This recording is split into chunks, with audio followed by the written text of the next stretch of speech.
Alright, moving right along with this engine build, we are now doing valve clearances.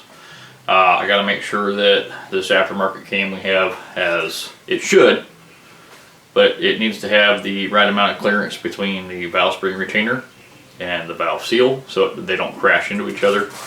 And you have to figure in enough for oscillation too, not just how much the part can physically move. Because in a high RPM situation, it'll move further than you think. So there's a little bit of extra space that you need to account for. You also don't want to make sure that your valves aren't going to run into the tops of pistons. So I've taken the stock valve springs out. I've got a checker valve spring in there right now, and I'll show you what I'm working on. Alright, you'll notice there's a timing cover on here now. It's not on there permanent. I have to get one bolt that's just slightly longer, and then I got to take it back off because I got to cut that corner off of that thing anyway, so I want to do that off the engine. But I've got the checker valve spring in here, and what this is just a really lightweight short spring. It goes in there and allows you to be able to move it by hand really, so it doesn't put any stress on this stuff. I pumped the lifter up full of oil. You can do that by taking one of those little oilers right there and putting it on the little hole on the side of the body and pumping it. It'll fill the lifter. Actually, that works faster than soaking them overnight too. But then you install the push rod and your rocker arm. In this case, I have to install the entire shaft.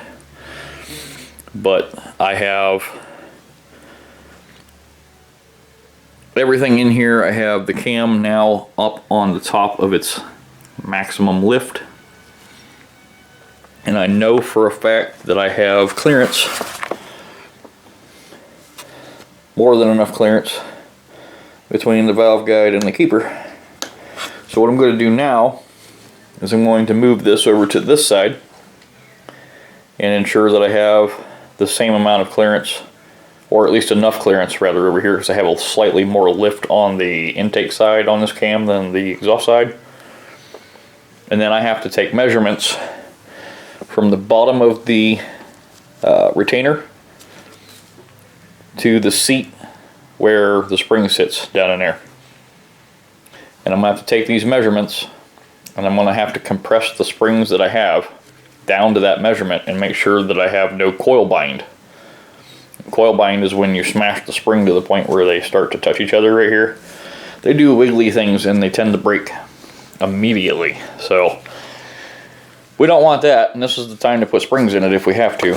This is supposed to work with a stock spring, and I have fairly new stock springs here, so I'm going to give them a try. Hopefully we don't have any coil bind issues, because it would suck to have to buy more parts right now. Aside from that, this looks like it's going to be good to go. Right now I'm waiting on brand new rocker arm shafts, because these rocker arm shafts wear horribly fast, especially if the oil's not changed on them on a regular. And it's a source of nasty valve train noise at a Buick. Part of the reason why Buick went away from shaft style rockers in their later engines. But I'm going to go ahead and get back on this here once I'm satisfied with my measurements and I know that the valve springs are going to be okay. By the magic of TV, this will suddenly have all new valve springs and two different heads. It will have its valve springs and its two heads on it. And then I'm going to go ahead and start rolling the lifters and things in it. I'm just going to put these on it temporarily just to hold everything in. That way if I turn the engine upside down, I don't lose anything. And finish assembling what I can with the parts I've got right now. And then when those rocker shafts get here, I'll just zip these off, zip them apart, clean everything up, and then reinstall the new shafts. Should be good to go. Right now, I'm going to try and locate me some new valve spring or valve seals for these rover heads. Alright, well, fast forward a whole bunch because it's been a minute. There's been a whole mess of things that have happened since this has started. But it's together. and it is finally assembled. There is an oil pan on it. The motor mounts are done. These bolt in using the front control arm lower bolt in the front as a brace, and then the 2 factory holes in the cross member up at the top, and it allows the factory Buick engine mount to locate in the car. I got a new fuel pump on it. The inlet's back here, and it points right over here where I need it to go for the line for the car. And then I gotta bring a line up and around into the carburetor. The distributor I modified for HEI is in where it's going to be. The factory Buick belt ended up working out really well, and the factory Chevette alternator ended up being able to be mounted to this. The wiring harness has been modified slightly. I have to run the ignition either down this way, or the wire for the ignition rather, this way, or through this way, depending on where I mount the coil. The HEI ignition module, since it won't have room inside here, will be mounted on a heatsink right here on the front of the cylinder head. For the most part, the wiring harness is stock Chevette. It's just been moved around. The starter wires ended up going on this side. I had to extend the one red power wire from the car over. I got to make 2 new battery cables for this. And then it's starter, headers, prime, fire. So as you can see, I've got the radiator in here. We're looking at running 2 8-inch thin fans.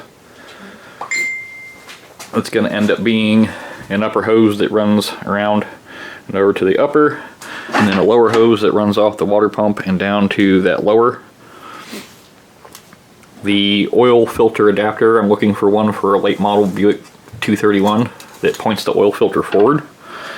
Then the oil filter, or not the oil filter, but the oil pressure sending units will be down there. There'll be 2 of them. There'll be one for the idiot light setup that runs the choke, because this has an electronic choke on it.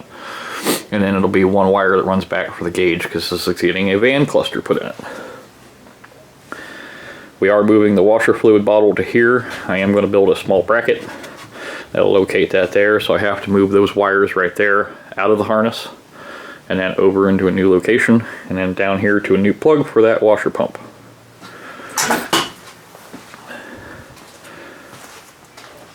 We're going to go with an earlier model charcoal canister so we can still vent the bowl into the charcoal canister and still vent the gas tank into the charcoal canister. I'm going to mount 2 studs in here for this to locate it properly, and then the overflow bottle will be here permanently. We're working on a bracket for right here for the hydraulic clutch reservoir. I just have to find which clutch master I'm going to use with the ram clutch throwout bearing. I have it sitting right there in that box.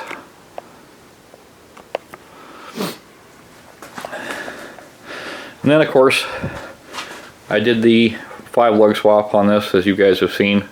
My caliper brackets are done on their first round. I do need to adjust them up slightly. So second round is coming, and then we'll make sure that fits 100%, and then I may start turning out some kits. I've also got the rear end down here finally, so I can start getting things like the torque arm and rear suspension in it. The drive shaft made, and then I got to work on the shifter location. I think I'm going to have to massage the tunnel a little bit right there in the top area, because that shifter needs to go forward just a little bit before it goes inside the transmission. And then I'm going to modify that for a bolt-on shifter. Stephanie actually got to see this today, because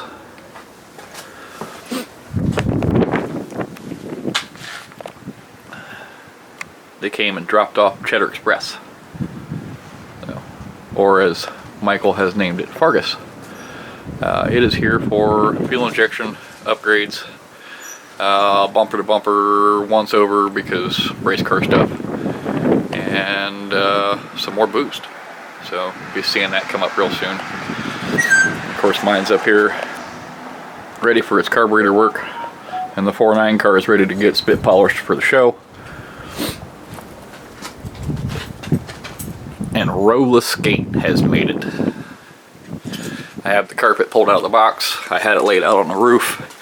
It laid out real nice. It has been folded one more time since I had to put it back in here, but it's now been out of the box long enough I should be able to just unfold it, lay it out with the carpet that's in here, and cut the holes. And then I got that transmission mount to put on it. I've got a seal right there for the selector shaft, and I got a carburetor to build.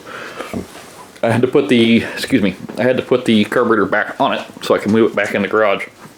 But getting ready to pull that off. It needs throttle shaft bushings put in it, and then a rebuild.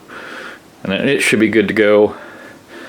And then I'm going to give it a real good detail, because this thing is going to go see a senior prom parade. Or a prom parade. I'm not sure if it's a senior prom parade or not, but it's going to a prom parade. The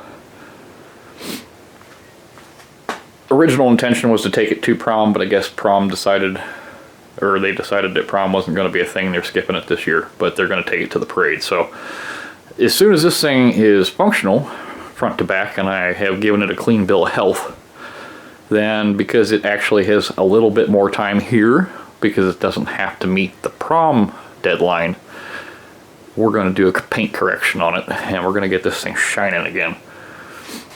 I may see if I can work a couple of these little dents out of it. It's got one back here I can get to from the inside. Here and here. Might be able to make them better. Unfortunately, there is one up here that's a real bugger. That really sucks. That's going to be a hard fix. With the right tools I could get that out, but not something I want to do today, not something I want to do anytime soon. I can still get the paint looking nice, and that won't be so bad. I wish I had another rub strip to put down the quarter panel and a door on this one. I think it's missing one on this side. Yeah, it's missing one on the front fender on this side. So if anybody has one, or three, let me know. But we're back on the ball, and there is lots to do. As a matter of fact, once I get a little further with this one, and Roller Skate has gone home, Cheddar will be in here. And then I have a car from New York that is a Brazilian import that will be showing up here shortly for an engine extraction and reseal, kind of like I do with all this other stuff. This is a future project. This is something I've been talking about for a long time, and this will be in a video here in just a little bit. But I want to end off here, so I feel like this is a good spot to stop. We're in a really good place for this thing, and I'm hoping that I'm hoping everything works out where all of these cars are going to be at the meet this year. So we'll see. In the meantime, I have lots to do, so I'm going to go ahead and get on this, and in the meantime, keep the shiny side up.